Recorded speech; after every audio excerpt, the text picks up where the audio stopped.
Hello friends, welcome to my channel.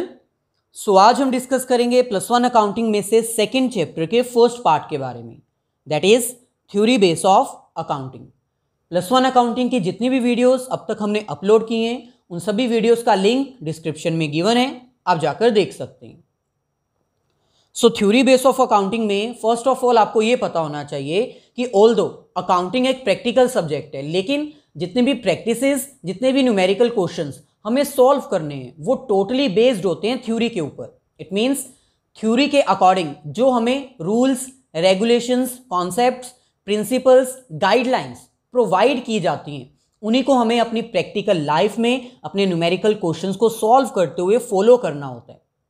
जितने भी practical subjects होते हैं वो टोटली थ्योरी बेस्ड होते हैं। इट मींस पहले थ्योरी रीड करनी पड़ती है, उसके क्या रूल्स हैं, क्या रेगुलेशंस हैं, क्या गाइडलाइंस हैं, क्या प्रिंसिपल्स हैं, वो अंडरस्टैंड करने के बाद हमें उसको अपनी प्रैक्टिकली लाइफ में फॉलो करना होता है। इट मींस जितने भी अकाउंटेंट्स हैं जो अपनी प्रैक्टिकल लाइफ में अकाउंटिंग का वर्क परफॉर्म कर रहे हैं वो सारे इस थ्योरी बेस को फॉलो करते हैं। इट मींस वो सारे अकाउंटेंट्स कुछ रूल्स, रेगुलेशंस, गाइडलाइंस, कॉन्सेप्ट्स और प्रिंसिपल्स को फॉलो करते हैं और उनको फॉलो करते हुए ही अपनी अकाउंटिंग प्रैक्टिसेस को अप्लाई करते हैं। ओवरऑल अगर कहा जाए तो अकाउंटिंग में थ्योरी एज अ बेस है ताकि हम अकाउंटिंग कर सकें। फर्स्ट चैप्टर में जहां पर हमने अकाउंटिंग के कैरेक्टर्स को अंडरस्टैंड किया था वहां पर हमारे पास फर्स्ट कैरेक्टर था कि accounting is an art as well as science. It means accounting एक आर्ट भी है और साइंस भी है। जब हमने आर्ट के मीनिंग को अंडरस्टैंड किया था तब हमने ये बताया था कि अकाउंटिंग एक आर्ट है क्योंकि आर्ट में हम थ्योरेटिकल नॉलेज को प्रैक्टिकली लाइफ में अप्लाई करते हैं। इट मीन्स हम बुक्स रीड करते हैं, जर्नल्स, मैगजीन्स रीड करते हैं, वहाँ से नॉलेज एक्वायर करते हैं, देन उसको प्रैक्टिकली अप्लाई करते हैं। इसकी हेल्प से हम ये कह सकते हैं कि अकाउंटिंग में एक थ्योरी बेस होती है जिसको हम books, notebooks, journal, magazine, newspapers इसकी हेल्प से अंडरस्टैंड करते हैं, नॉलेज एक्वायर करते हैं, देन उसको प्रैक्टिकली अप्लाई करते हैं। आज हमें वही थ्योरी बेस को अंडरस्टैंड करना है और ये इंपॉर्टेंट चैप्टर है क्योंकि ये आपका बेस है अकाउंटिंग में अपनी प्रैक्टिकल लाइफ को स्टार्ट करने के लिए। यहां पर हमें कह रहे हैं accounting is an art which means it has theory as a base according to which practical works are performed. Accounting एक आर्ट है जिसमें एक थ्योरेटिकल नॉलेज एक्वायर करनी पड़ती है हमें पहले, देन उसी थ्योरेटिकल नॉलेज को एक्वायर करने के बाद अपनी प्रैक्टिकल लाइफ में अप्लाई करना होता है, अपनी अकाउंटिंग वर्क को परफॉर्म करना होता है। Theory base of accounting includes various principles, concepts, rules and guidelines according to which practices are followed by an accountant. Theory based accounting में कुछ ऐसी थ्योरी डेवलप की जाती है जिसके अकॉर्डिंग हमें अकाउंटिंग के रूल्स, रेगुलेशंस फॉलो करने पड़ते हैं। बेसिकली अगर कहा जाए तो थ्योरी बेस में कुछ प्रिंसिपल्स होते हैं, कुछ कॉन्सेप्ट्स, रूल्स, रेगुलेशंस, गाइडलाइंस होती हैं जिनको हमें फॉलो करना होता है और उनको फॉलो करते हुए हमें अपनी प्रैक्टिसेस अप्लाई करनी होती हैं। और ये प्रैक्टिसेस इशू कौन करता है? ICAI यानी institute of chartered accountants of India. Institute of chartered accountants of India is an institute which issues various accounting standards to be followed uniformly.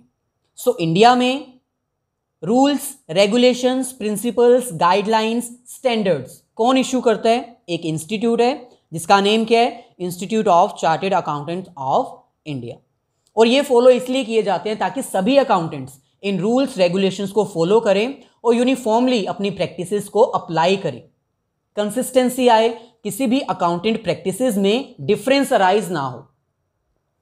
इसमें फर्स्ट हमारे पास आता है generally accepted accounting principles. Name से ही clear है, accounting के कुछ ऐसे principles जो जनरली एक्सेप्ट किए जाते हैं while following the practices, while applying the accounting standards.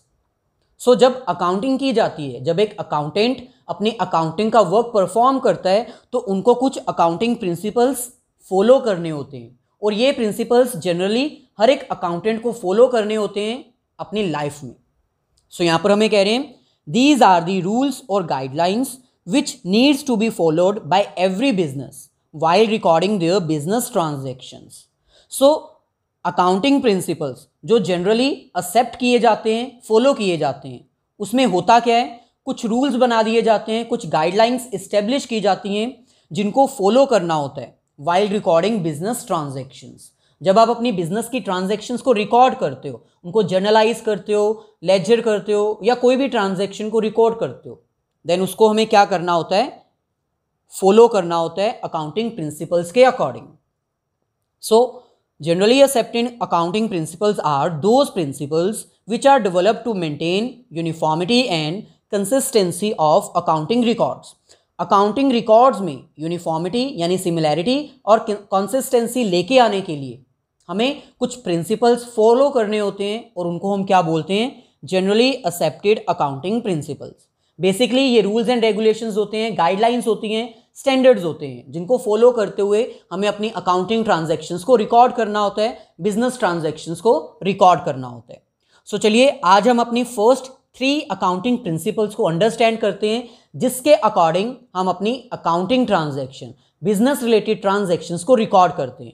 और ये इंपॉर्टेंट है क्योंकि फ्यूचर में जितने भी प्रैक्टिकल्स आप फॉलो करोगे उसमें ये रूल्स, ये प्रिंसिपल्स फॉलो किए जाते हैं। सो फर्स्ट प्रिंसिपल स्टार्ट करने से पहले आपसे रिक्वेस्ट है कि अगर आप फर्स्ट टाइम हमारे चैनल पर आए हो तो इसको सब्सक्राइब कर लीजिए, साथ में जो बेल आइकन अपीयर होगी उसको भी क्लिक कर दीजिए ताकि फ्यूचर में जब भी हम वीडियो अपलोड करें अकाउंट्स, इकोनॉमिक्स या बिजनेस की, उसका लिंक आपको मिल जाए। अगर अब तक आपने वीडियो को लाइक नहीं किया तो प्लीज़ लाइक कर दीजिए और साथ ही अपने सभी फ्रेंड्स, क्लासमेट्स के साथ इसको शेयर भी कर दीजिए। सो यहाँ पर फर्स्ट हमारे पास आता है basic accounting concepts. Basic accounting concepts कुछ ऐसी एजम्पशंस हैं जिसके अकॉर्डिंग बिजनेस रिलेटेड ट्रांजैक्शंस को रिकॉर्ड किया जाता है। इट मींस बिजनेस में जितनी भी ट्रांजैक्शंस हमें रिकॉर्ड करनी होती हैं उनको कुछ एज्यूम करने के बाद हम रिकॉर्ड करते हैं, और जिसमें से फर्स्ट एजम्पशन हमारे पास क्या आती है, बिजनेस एंटिटी कॉन्सेप्ट। तो सबसे पहले आपको एंटिटी का मीनिंग पता होना चाहिए जो कि बेसिक टर्म में हम अच्छे से रीड कर चुके हैं। एंटिटी का मतलब होता है एक ऐसा इंडिविजुअल, पर्सन, ऑर्गेनाइजेशन, इंस्टीट्यूट जिसकी अपनी अलग पहचान होती है। सो ये कॉन्सेप्ट फॉलो किया जाता है अकाउंटिंग में जब हम बिजनेस ट्रांजैक्शंस को रिकॉर्ड करते हैं। क्या फॉलो किया जाता है, business entity concept. It means business की एक अपनी एंटिटी है, एक अपनी पहचान है, वो अपने ओनर्स से सेपरेट माना जाता है। ओनर अलग है और बिजनेस अलग पर्सन है। इसके अकॉर्डिंग हम बिजनेस में ट्रांजैक्शंस को रिकॉर्ड करते हैं। सो यहां पर हमें कह रहे हैं according to this concept business is having his own separate identity from its owners. Business entity concept के अकॉर्डिंग बिजनेस एक सेपरेट पर्सन है, उसकी अपनी एक अलग पहचान है, आइडेंटिटी है। ओनर अलग पर्सन है और बिजनेस अलग पर्सन है। All business transactions are recorded from business point of view. इसका मतलब क्या है कि बिजनेस जब हम स्टार्ट करते हैं तो बिजनेस एक अलग पर्सन है, वो एक अलग इंस्टीट्यूट है, और ओनर एक अलग पर्सन है। दोनों के बीच में कोई रिलेशन नहीं है, दोनों की अपनी अलग पहचान है। और हम बिजनेस में ट्रांजेक्शन्स जो रिकॉर्ड करते हैं वो किसके पॉइंट ऑफ व्यू से रिकॉर्ड करते हैं, बिजनेस के पॉइंट ऑफ व्यू से। इसीलिए जब एक ओनर बिजनेस में कैपिटल इन्वेस्ट करता है तो उसको हम लायबिलिटी मानते हैं। यहाँ पर हम एग्जांपल देके आपको क्लियर कर देते हैं। ये हमारे पास एक ओनर है जिसका नाम है ए। इसने एक बिजनेस स्टार्ट किया जिसका नाम है ABC लिमिटेड या कुछ भी कह लीजिए। जब इस पर्सन ने अपना बिजनेस स्टार्ट किया तो ओनर ने अपनी कैपिटल इन्वेस्ट की। कैपिटल वो अमाउंट होती है जो एक पर्सन अपने बिजनेस में इन्वेस्ट करता है। अब जब बिजनेस में ये अमाउंट इन्वेस्ट की है, ओनर का खुद का बिजनेस है, तो ये बिजनेस के लिए तो एसेट होनी चाहिए, लेकिन हम इसको लायबिलिटी मानते हैं। जो अमाउंट एक ओनर अपने बिजनेस में इन्वेस्ट करता है उसको बिजनेस के पॉइंट ऑफ व्यू से लायबिलिटी माना जाता है। क्योंकि बिजनेस एक अलग एंटिटी है, उसकी अपनी एक अलग पहचान है। इसीलिए जो बिजनेस है वो ये मानता है कि जो अमाउंट मेरे को रिसीव हुई है वो मेरी नहीं है, वो मेरे को रिटर्न करनी होगी, वापस करनी होगी बिजनेसमैन को। सो इट मीन्स जो अमाउंट आप अपने बिजनेस में इन्वेस्ट करते हो वो बिजनेस पॉइंट ऑफ व्यू से उसकी एसेट नहीं है, वो उसकी खुद की अमाउंट नहीं है, वो उसके लिए लायबिलिटी है, क्योंकि फ्यूचर में ये अमाउंट उसको रिटर्न करनी होगी। सो ओवरऑल इस एग्जाम्पल से हम ये एज्यूम कर सकते हैं कि बिजनेस की अपनी एक अलग पहचान है, उसकी अपनी एक अलग एंटिटी है, इसीलिए जितनी भी ट्रांजैक्शंस हमें रिकॉर्ड करनी होती है वो बिजनेस के पॉइंट ऑफ व्यू से रिकॉर्ड करनी होती है, ओनर के पॉइंट ऑफ व्यू से ट्रांजैक्शंस रिकॉर्ड नहीं की जाती। सो ये हमारी फर्स्ट एजम्पशन थी कि बिजनेस अलग पर्सन है और ऑनर अलग पर्सन है, और जितनी भी ट्रांजैक्शंस रिकॉर्ड की जाती हैं वो बिजनेस के पॉइंट ऑफ व्यू से रिकॉर्ड की जाती है। सेकेंड एजम्पशन हमारे पास है मनी मेजरमेंट कॉन्सेप्ट।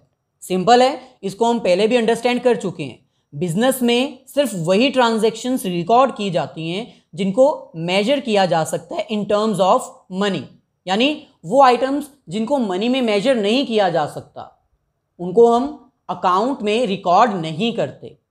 सो यहां पर हमें कह रहे हैं according to this concept we can record only those transactions which can be measured in terms of money. So accounting में सिर्फ वही ट्रांजैक्शंस हम रिकॉर्ड करते हैं जिसको हम मनी वैल्यू में मेजर कर सकते हैं, जैसे रुपीज़ में या किसी भी करेंसी में, लेकिन हम उसको मेजर कर सकते हैं, वो इंपॉर्टेंट होना चाहिए। करेंसी मैटर नहीं करती, चाहे वो यूएस डॉलर है, चाहे वो पाउंड्स है, चाहे वो इंडियन रुपीज़ हैं, हम उसको मेजर कर सकते हैं, वो इंपॉर्टेंट होना चाहिए।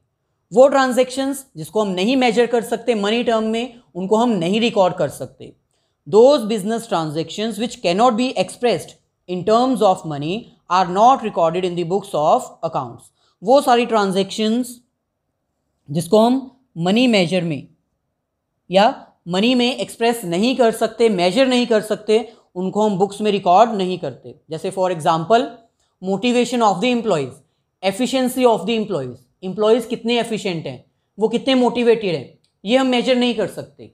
लेकिन हम एम्प्लॉयज़ को सैलरी कितना पे कर रहे हैं, 10,000 20,000, उसको हम मेजर कर सकते हैं। सो ये एक बेसिक एजम्पशन है अकाउंटिंग में कि हम वही ट्रांजैक्शंस रिकॉर्ड करते हैं जिनको हम मनी में मेजर कर सकते हैं।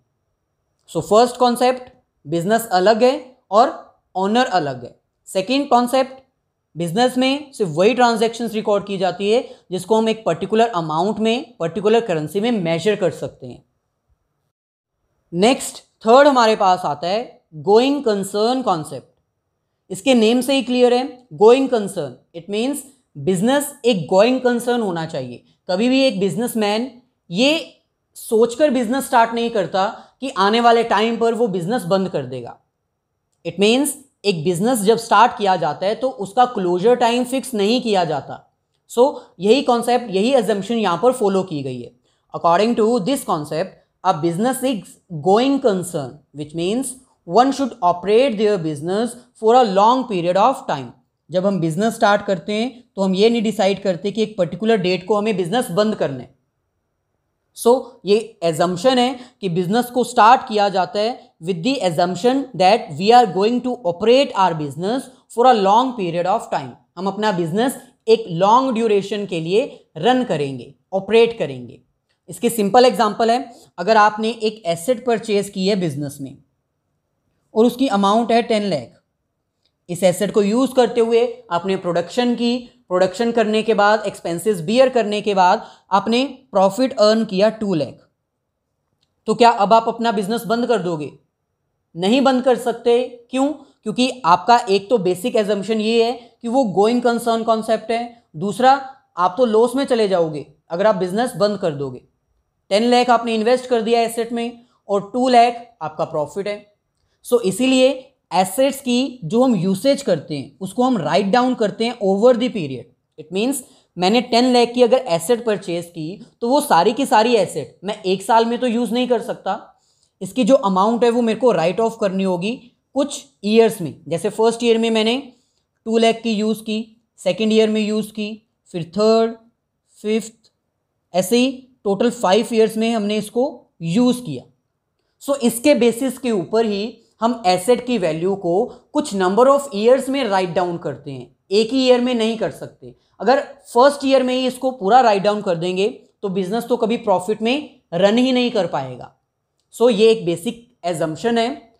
हालांकि ये सिर्फ एजम्पशन है, हो सकता है कि बिजनेस आप नहीं रन करना चाहते, आप अपना बिजनेस सेल कर सकते हो, लेकिन आपकी बेसिक एजम्पशन यही होनी चाहिए कि अगर आप बिजनेस स्टार्ट करते हो तो वो आप ऑपरेट करोगे एक इन्फिनिटी पीरियड के लिए, यानी ऐसा पीरियड जिसके बारे में अभी आपको नहीं पता, आपको नहीं डिसाइडेड।